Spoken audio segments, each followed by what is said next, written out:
Hey everybody!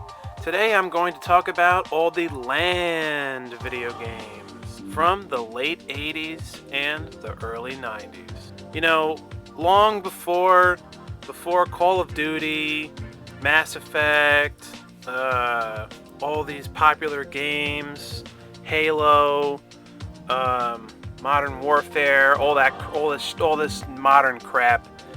We used to have games that were super corny and people loved them, and that was what was hip at the time, you know? Like back in the 90s, everything was all colorful and shit. I fucking love this shit. Today we're going to talk about the Land games. I just want to say right off the bat, this is the kind of shit that I love, the kind of shit that I miss that they used to make. These days, the only character that still makes corny, colorful games is Mario. You know, Mario is the king. But other than Mario, you know, back in the day it was like a lot more. Like, the huge trend was the video game Mascots, the video game platformers. And before 3D kicked in, it was all about the Land games. It was like the beginning of that kind of stuff. Talking about this stuff makes me feel all warm and fuzzy and makes me miss the 90s once more. So, our journey begins actually in 1980. The first video game superstar was Pac-Man, which was a huge hit, everyone knows that. And Pac-Man was basically the first video game character. The first game we're going to talk about is Pac-Land, released on October 29th, 1984. It was originally an arcade game. At the time, it was pretty damn unique. You don't hear many people talk about it, and it wasn't a big hit either. You know, Pac-Man was a huge hit, and so was Ms. Pac-Man, but I don't know what was going on in 1984. I think it was just a new idea. Super Mario Bros. Was released 1 year after this game. You can see the comparisons between the two games. You know, Mario is known as the first platformer superstar, but really it was actually Pac-Man. Pac-Man beat Mario by at least a year. They're very similar. There's probably some inspiration from this game when it came to making Super Mario Bros. Yeah, so I think the reason why Super Mario Bros. Was more successful than Pac-Land is because it was released on a console. You know, Nintendo was marketing the hell out of the NES in 1985 and 1986. You had a couple of games right at the beginning there, and this one character named Mario had this game where it's a platformer, and you know what I mean? Super Mario Bros. Was when Mario became a star. But the original first platformer, well, technically it was Pitfall on the Atari, but the precursor was Pitfall. Then the true first platformer was Pac-Land. Then you could argue it was perfected in Super Mario Bros. 1. But you know what? I gotta say, if the situation was reversed, and Super Mario Bros. Was released only in the arcade, and Pac-Land came out in the NES on a console, and it was like people would grow up with playing Pac-Land. Pac-Land today would be viewed like how we view Super Mario Bros. 1. Pac-Land would be considered that all-time classic, and I think that's what really would have happened. I just think like Pac-Man deserves more credit as a character for them doing that shit first in Pac-Land, before Mario did it. The first platformer star is Pac-Man, not Mario. You know, I fucking love Pac-Man, and I love Mario, and it's like, Pac-Man's the man. The man came out first, guns blazing. Mario took that idea and ran with it, stole it from Pac-Man. Waka waka, yeah right. It was almost as if people just, like, the original first Pac-Man arcade game was too popular for its own good. The public just didn't view Pac-Man as a character with arms and legs. They mostly viewed him as a slice of pizza or a hockey puck. You know, he just eats the dots and that's Pac-Man. That simple game. Mario was a human being with arms and legs, and he could get powers. So maybe also for the public's perception, Mario was a character that didn't have an identity yet. Super Mario Bros. Gave him that. An extra sense of identity. He did have one before, but it was bouncing around, though. before Super Mario Bros. Also, the great video game crash of 1983. That happened in 1983. People stopped going to the arcades. There were less people going to the arcades. Video games were considered a fad now. Then the NES came out in 1985, 1986. Mario was starting to become a name synonymous with video games. The new platformer king, conquering Pitfall Harry, and, well, Pac-Man as well in its wake. And I think it was just bad timing that, unfortunately, that Pac-Land was originally just released in the arcades for 1984. I think that's also the reason why the game wasn't a big hit.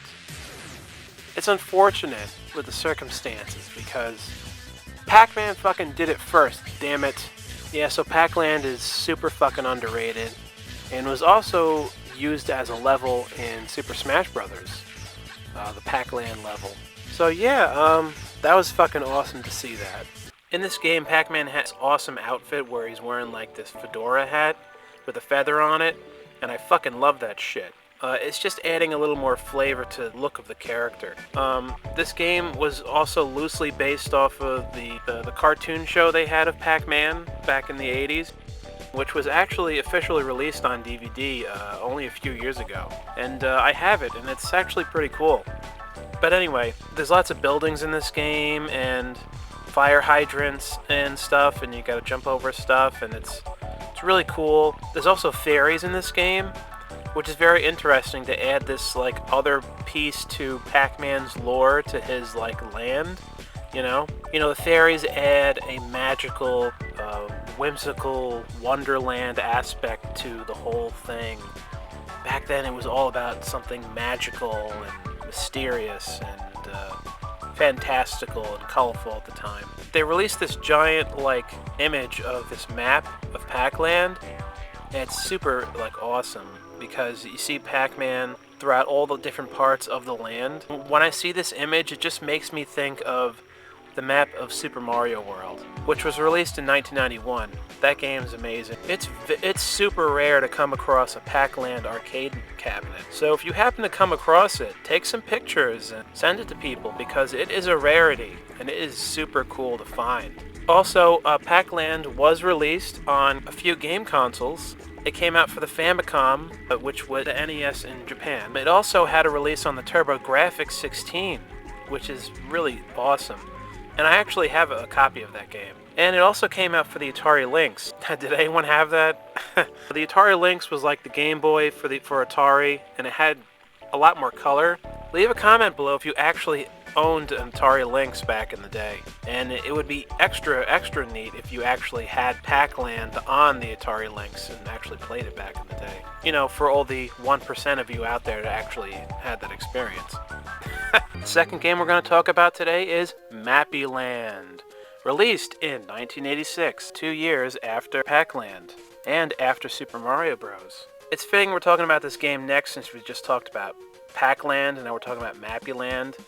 And Mappy is a character from Namco, who owns Pac-Man. This game was only released for the NES back in the day, and I do own a copy of it, and it is very rare to come across. It's a super cool game. I fucking love this game. It actually introduces Mappy's kids, or his son and his girlfriend, I believe. If you ever play the original Mappy, the gameplay is similar, but it has some differences to it. And it kind of reminds me of maybe Popeye for the NES as well. Mappy is a great character, and they were doing some stuff with him back in the day, and then they just completely stopped. It kind of seemed like Mappy was almost like another character that they were trying to make like a new as a second mascot for Namco, like aside from Pac-Man, because his first game, Mappy, for the arcade was a really good game. Very hard, but a good game. I don't know, just the character of Mappy never took off, and I think it had to do with marketing. I think it had to do with Pac-Man being a bigger character for the company. Like, it would have been nice if Mappy got more of a push and we'd be talking about the character more today. He was a cop, he was a police officer. He had a couple of games. Another game he had was called Mappy Kids, but Anyway, we're not here to talk about that. And there was this awesome ad for Mappy-Land.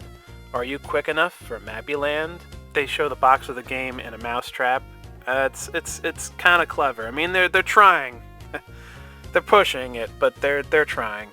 Yeah, so I really love this game, and it's got a charm to it. It's just something you only get in like the late 80s, man. No one talks about this game, and people talk about this game even less than Pac-Land, and I think it has to do with the character of Mappy. I mean, Mappy isn't Pac-Man or Mario.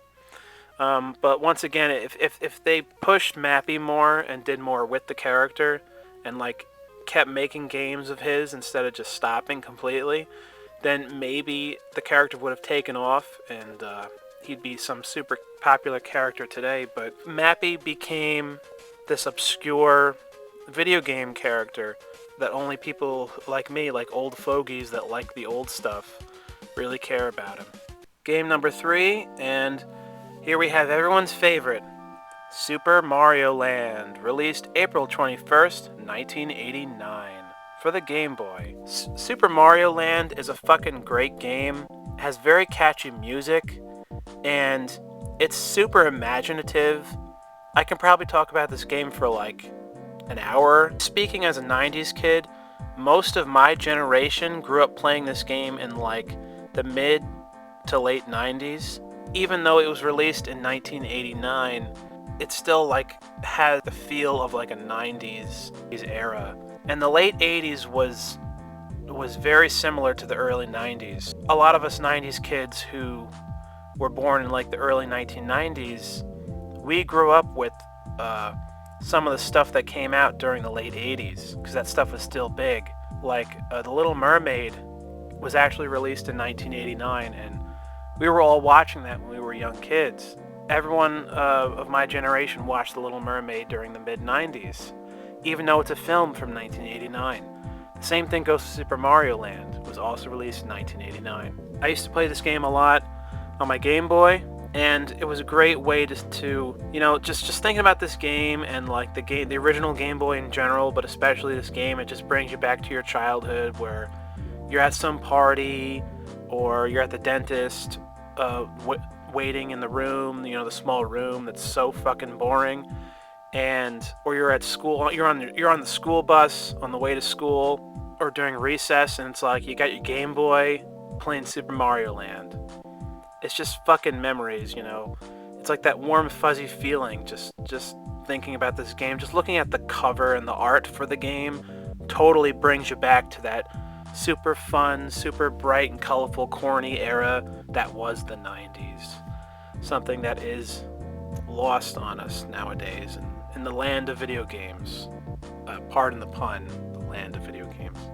Looking at the gameplay of this game today, it's very crude and very tiny, and it doesn't seem like a big deal now. It doesn't look that impressive today, but back in the day, folks, it was really cool. So back to the uniqueness of this game. This game is the first appearance of Daisy, and not Peach. This game tried to do all these different things with Mario. Mario had a submarine in this game, and he also flew in an airplane. You know, just like stuff that you never saw Mario do before. They were trying to do different things here. You know, unlike the Mario games of today, where it just repeats the same fucking levels over and over again and has Bowser be the same villain in every single game, and all the levels are the same, and all the music's exactly the same, and oh my god, ugh. Unlike the Mario of today, back in the day, this is when Mario was really rising as a star. The display, just the way they thought of doing all these different things with Mario. This is before they played it like ultra safe.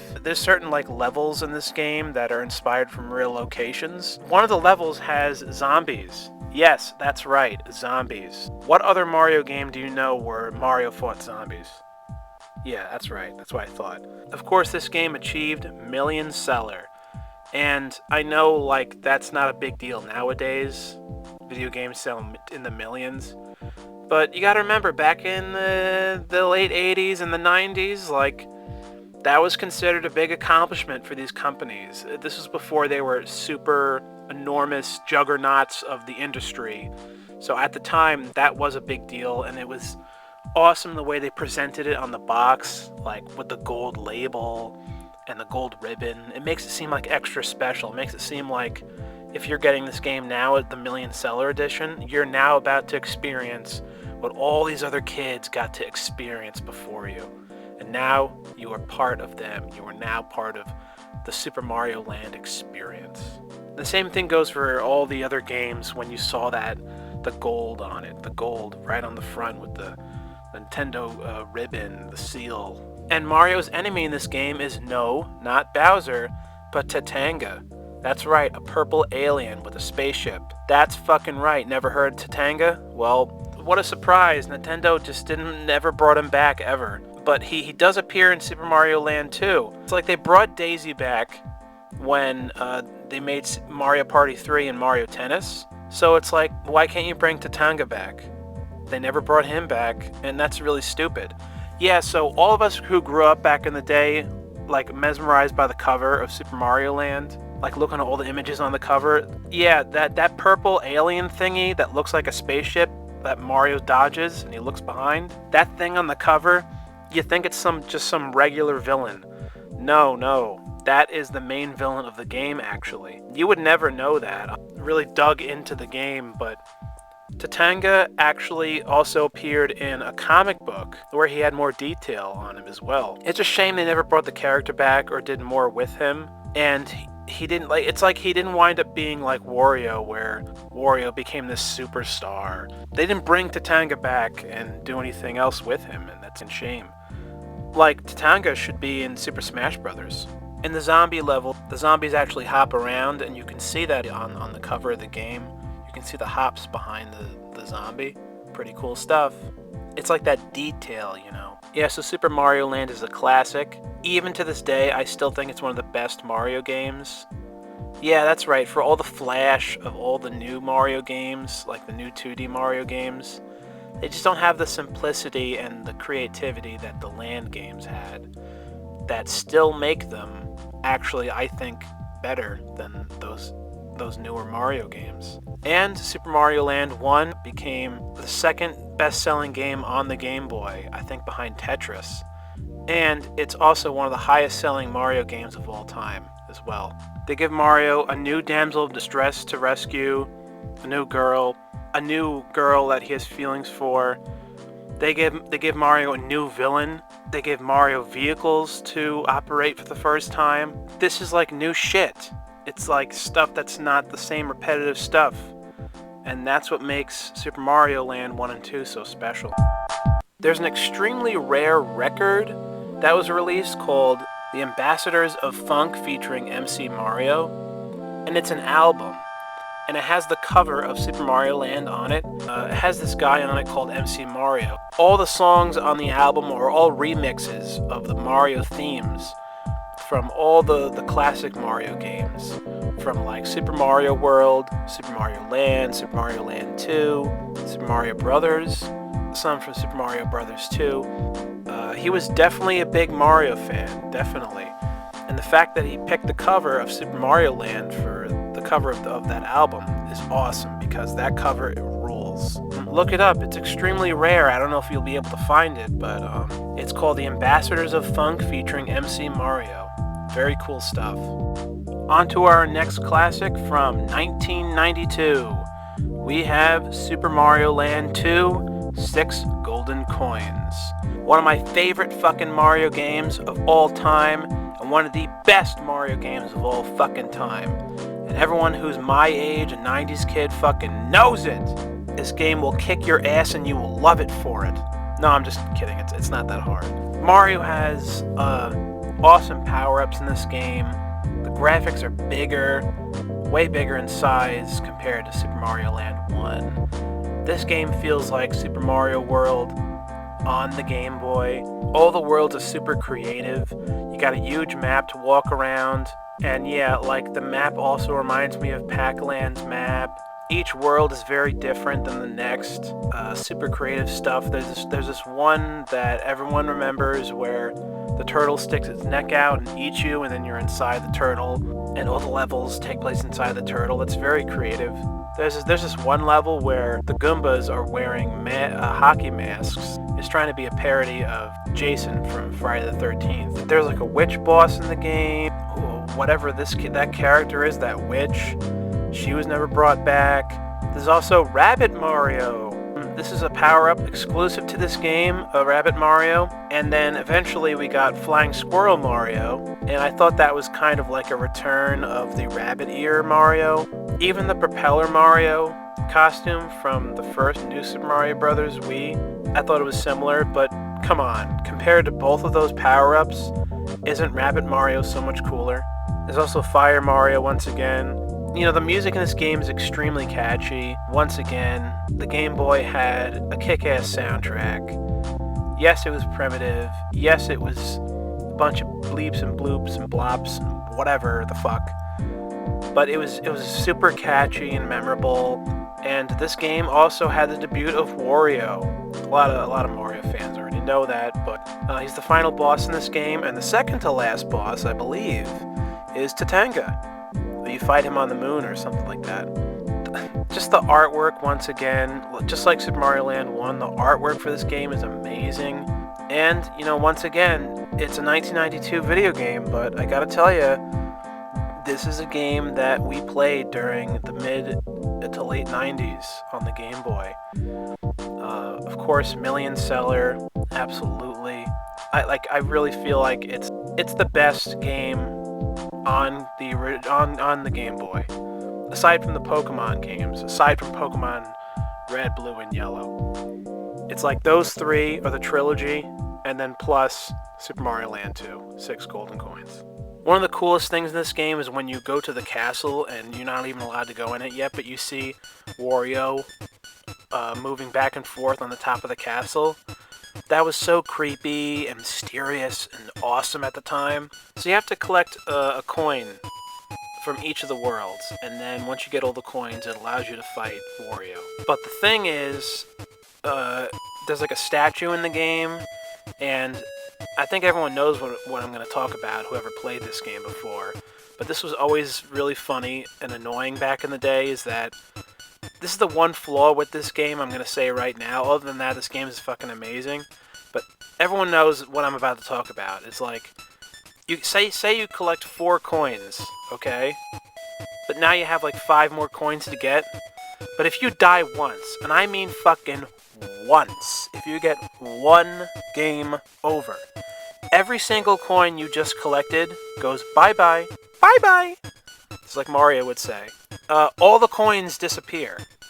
And now you have to get every coin all over again. So it totally fucks you. So, and tell me in the comments if any of you ever done this.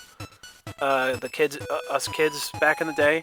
Every time I got a game over and it would show the screen where it's about to take away the coins, I'd turn off the Game Boy. I'd turn it off. And then when I turn it back on, it's like, oh, I still have all my coins.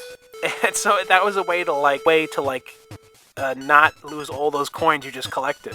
The game will save. It'll save your coins, but if you get a game over, all your coins are gone, man. Always turn the Game Boy off, or whatever you're playing it on. If you get a game over, make sure you hurry up before they take those fucking coins away. But like I said, other than that, this game's phenomenal. Five controllers out of 5 controllers.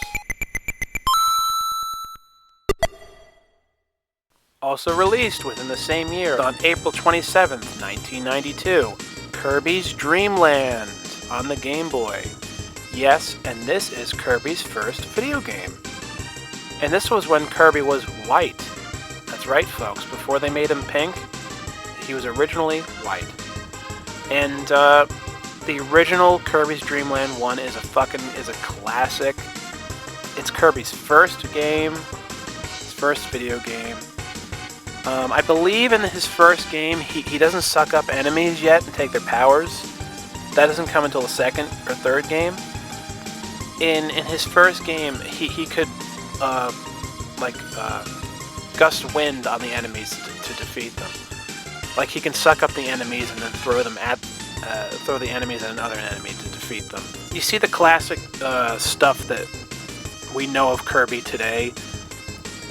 All that stuff comes from this original game. The tree that drops the fruit, all that shit. All that stuff that you see from Kirby's levels in Super Smash Bros. It all harkens back to the original Kirby's Dream Land.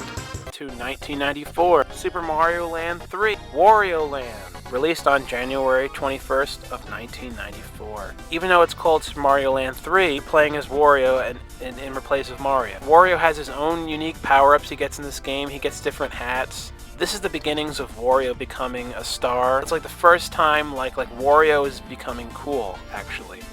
And I actually prefer this version of Wario. Like, I prefer the early 90s version of Wario and the Wario from the N64 as well. Just the 90s version of Wario in general. I prefer than the later version of Wario from like the late 2000s and onward, where they made Wario a really gross character. He'd pick his nose and fart and all that kind of crap. He never did any of that garbage way back in the day. He was just fat and ugly. Other than that, he wasn't gross. He didn't do anything annoying. It is harder than Mario Land 1 and 2.